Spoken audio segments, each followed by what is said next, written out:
Ngasi fongkiba tongan-tonganba pausesingdagi maruoiba paugi update pizeri ahanbada maruoiba pau Indo-Myanmar border pillar number 90 manakta Nongmei Kapnakre KNAB PDF kit lanmi mari sire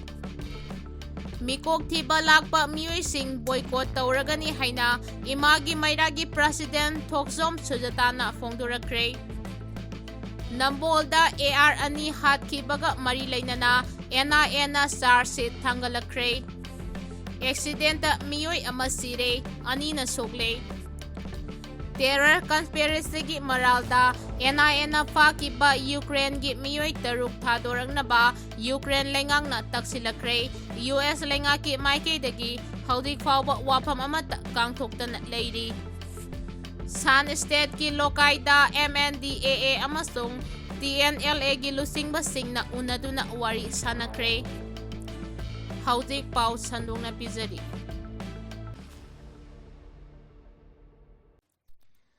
Indo-Myanmar border pillar number 90 manakta Nongmei Kapnakre KNAB PDF ki lanmi mari sire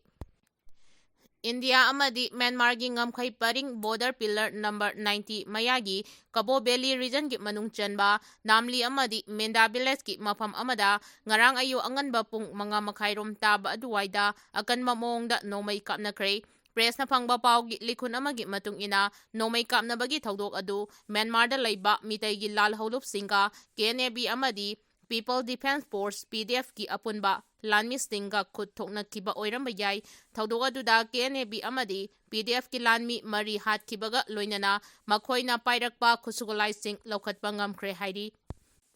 Pau asina makatan hai KNAB amadi PDF ki apunba lanmi singna Indo-Myanmar ngamkhai paringda leiba Meitei gi lal holup singna leiriba mafam aduda attack taunaba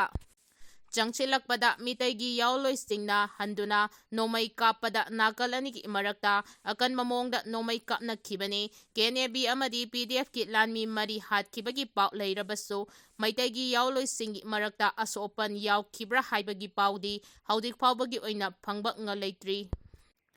Thaudok asigi matangda mari leinaba singna haudik faubagi oina wafam amata phongdoknaba leitri Nakalamaromda Ukhrul District ki Letan Police Station ki manung chenba Thawai Kuki Village ka naknana leiba Thuhi Village amadi Jalenbungi lonaba mafam amada ngarang numidang wairam pung mangarom tarakpa aduwaida Kuki Militeni singnaba singna Nongmei round tara kapthorakpadagi manang nakpada leiba khulgi khunja sing mipainakre haidi Terror conspiracy gi maralda NIA fakiba Ukraine gi miyoi taruk thadorangnaba Ukraine lengang na taksilakre US lenga ki Meitei dagi haudik fawba wafam amata kangthoktana leiri Myanmar gi ethnic armed groups singda military training pibata natana masing amlaba drone khusugulai kaya Consignment pirambagi maralda NIA faraba Ukraine gi miyoi taruk amadi America gi miyoi ama yauna puna miyoi taret adugi manungda Ukraine gi miyoi taruk adu tekta kaidana thadoraknaba Ukraine lenga ki Meitei dagi India lengakta haijarakre adubu haudik fawbagi oina NIA faraba Ukraine gi miyoi adugi matangda US lenga ki Meitei dagi wafam amata kangthoktana leiri Tongan-tonganba National News Agencies singna pirakpa reporting gi matung ina terror conspiracy gi maralda NIA fajin kiba Ukraine gi citizen miyoi taruk adugi matangda Ukraine lenga ki Meitei dagi yaningdaba phongdongnarakbi Ukraine lenga ki Foreign Ministry na thadorakba statement amagi matung ina NIA faraba Ukrainian taruk ado Myanmar natraga India gi territory da unlawful oiba activity amata chathakibagi haudik faubagi khudam changdam phangba leite hiramasigi matangda Ukraine gi ambassador Alexander Polishchukna leibakasigi External Affairs Ministry gi senior official singda yaningdabagi serol amasu pisinkre mahangna pisinkiba serol aduda Ukraine gi miyoi taruk aduna leibakasigi restricted zone singda makalamatagi activities chathakiba leite hainasu phongdoragli Adubu NIA terror conspiracy gi maralda fawada yaukiba USA gi Matthew Aaron Benbaiki matangda US Embassy gi maikeidagi mahakpu arrest tawbagi information pangba leirabasu haudik phawbagi oina US Embassy gi maikeidagi wafam amata kangthoktana leiri masida natana Ukraine lengaki maikeidagi India lengakta pisilakiba cherol adugi matangda leibagasi Ministry of External Affairs ki maikeidagi wafam amata paukhum oina piba leitre hairi Mikok thiba lakpa miyoising boycott tawragani haina Sujatan Phongdorakkhre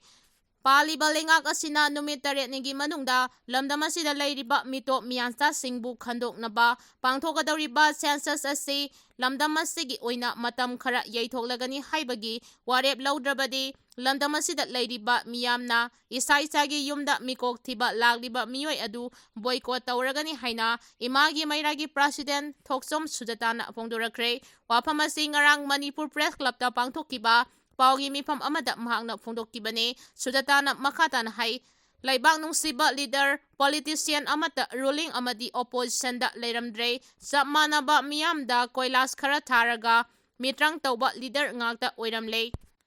PR lengak leiringai matamda irang asigi amadi miyangi awaba khangba saduna law khongduna tawkiba opposition party singna khana nainagadaba asoba wafam ama oiriba numit 8 ni sumna phamkiba assembly mifam aduda isu asigi matangda khana nainakide amadi opposition party ama oina opposition haibagi wahanthok khangdraba party asina ruling da leiriba leader singi asoiba sing tumina yengduna laisinkiba asi yamna laibak thibani Jammu and Kashmir gi lengangna lamdam aduda irang leiri haina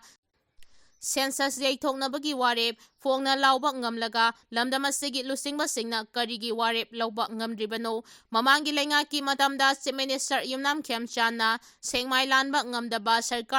sarkara haikiba adu hauzik mahakki lengak asidadi sengmai lanba yarabra haina hangladuna mahangna makhatana hai irang asina lamdam asida hek tholakpadagi lamdam asigi yaifanaba law khongduna tawriba astumba miyoi singbu phaba amadi aranba tawriba singbuna ngakpi senbiduna thamnaba lengak ama oina lamdam asida leiribra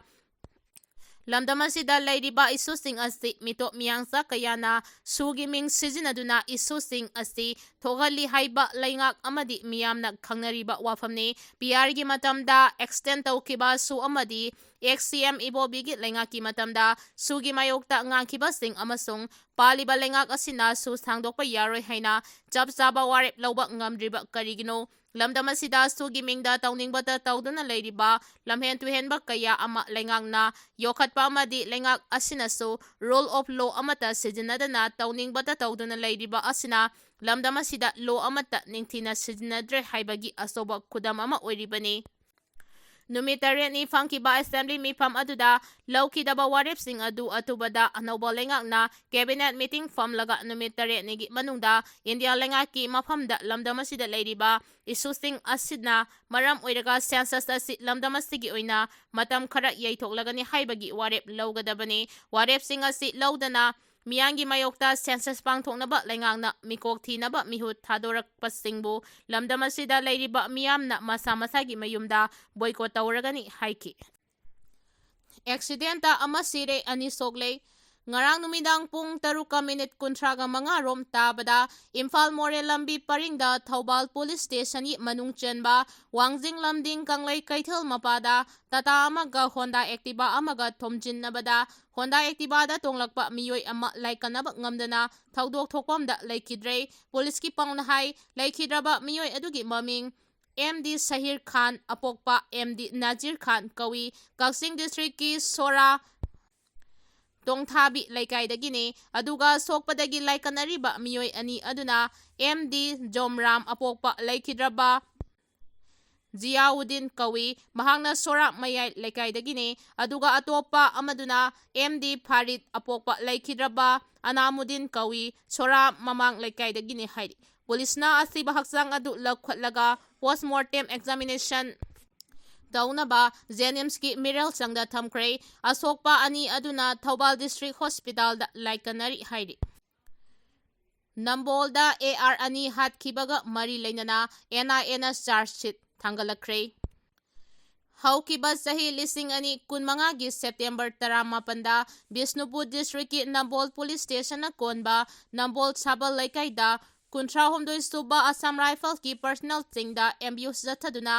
night ꯁꯨꯕꯦꯗꯥꯔ ꯑꯃꯗꯤ ꯔꯥꯏꯐꯜꯃꯦꯟ ꯍꯥꯠꯈꯤꯕꯒ ꯂꯣꯏꯅꯅ personal ꯃꯉꯥꯅ ꯑꯁꯣꯛꯄ ꯅꯪꯍꯟꯈꯤꯕꯒ ꯃꯔꯤ ꯂꯩꯅꯅ national investigation agency (NIA)ꯅ ꯂꯧꯈꯠꯈꯤꯕ case ꯑꯃꯒꯤ charge ꯁꯤꯠ ꯏꯝꯐꯥꯜꯗ ꯂꯩꯕ NIA ꯒꯤ ꯁ꯭ꯄꯦꯁꯤꯑꯦꯜ ꯀꯣꯔꯠꯇ ꯂꯥꯟꯈꯠꯂꯛꯈ꯭ꯔꯦ꯫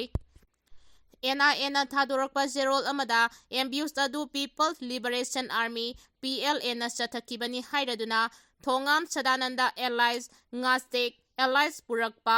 ꯈꯨꯟꯗꯣꯡꯕꯝ ꯑꯣꯜꯖꯤ ꯃꯤꯇꯩ ꯑꯦꯂꯥꯏꯁ ꯀꯩꯂꯥꯜ ꯑꯃꯗꯤ ꯏꯔꯦꯡꯕꯝ ꯖꯨꯒꯤꯟꯗ꯭ꯔꯣ ꯃꯤꯇꯩ ꯑꯦꯂꯥꯏꯁ ꯖꯨꯒꯤꯟ ꯃꯤꯇꯩ ꯂꯣ ꯏꯟꯐꯣꯔꯁꯃꯦꯟꯠ ꯑꯦꯖꯦꯟꯁꯤꯁꯤꯡꯅ ꯐꯥꯗꯨꯅ ꯃꯈꯣꯏꯒꯤ ꯃꯊꯛꯇ BNS-ꯒꯤ ꯁꯦꯛꯁꯟ ꯀꯌꯥ ꯑꯃ arms act, prevention of damage to public property act, explosive substance act ꯑꯃꯗꯤ UAPA ꯄꯥꯟꯗꯨꯅ ꯆꯥꯔꯖ ꯁꯤꯠ ꯊꯥꯡꯒꯠꯂꯛꯈꯤꯕꯅꯤ꯫ ꯅꯤꯡꯁꯤꯡꯕ ꯌꯥꯕꯗꯤ 38 ꯁꯨꯕ ꯑꯁꯥꯝ ꯔꯥꯏꯐꯜꯁꯀꯤ ꯀꯥꯡꯕꯨ ꯑꯃꯅ ꯃꯥꯏꯕꯝ ꯂꯣꯠꯄ ꯆꯤꯡꯗ ꯂꯩꯕ ꯃꯈꯣꯏꯒꯤ ꯀꯦꯝꯞꯇ ꯍꯜꯂꯛꯄꯒꯤ ꯂꯝꯕꯤꯗ ꯑꯦꯝꯕ꯭ꯌꯨꯁ ꯇꯧꯔꯛꯈꯤꯕꯅꯤ ꯍꯥꯏꯔꯤ꯫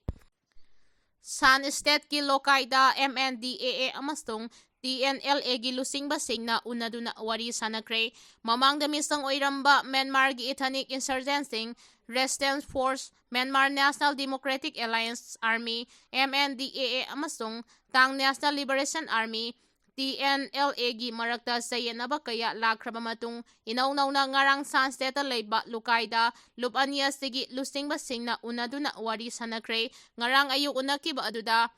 ꯂꯥꯁꯤꯑꯣꯒꯤ ꯃꯅꯥꯛ ꯅꯛꯅ ꯂꯩꯔꯤꯕ ꯏꯅꯥꯟ ꯈꯨꯡꯒꯪꯗ ꯂꯩꯔꯤꯕ TNLA-ꯒꯤ ꯀꯦꯝꯞꯁꯤꯡ ꯑꯗꯨ MNDAA-ꯅ ꯂꯧꯊꯣꯛꯅꯕ ꯗꯤꯃꯥꯟꯗ ꯇꯧꯔꯛꯂꯤ꯫ ꯀꯦꯝꯞꯁꯤꯡ ꯑꯗꯨ ꯂꯥꯁꯤꯑꯣꯗꯒꯤꯅ ꯅꯝꯇꯨ ꯇꯥꯎꯟ ꯐꯥꯎꯕ ꯆꯠꯂꯤꯕ ꯂꯝꯕꯦꯜꯒꯤ ꯃꯅꯥꯛꯇ ꯂꯩꯕ ꯉꯥꯛꯇꯅꯤ꯫ ꯑꯗꯨꯕꯨ TNLA-ꯒꯤ ꯃꯥꯏꯀꯩꯗꯒꯤ ꯀꯦꯝꯞꯁꯤꯡ ꯑꯗꯨ ꯂꯧꯊꯣꯛꯄ ꯅꯠꯇ꯭ꯔꯒ ꯑꯍꯦꯟꯕ ꯄꯔꯁꯣꯅꯦꯜ ꯊꯥꯖꯤꯜꯂꯛꯄ ꯂꯦꯞꯄꯒꯤ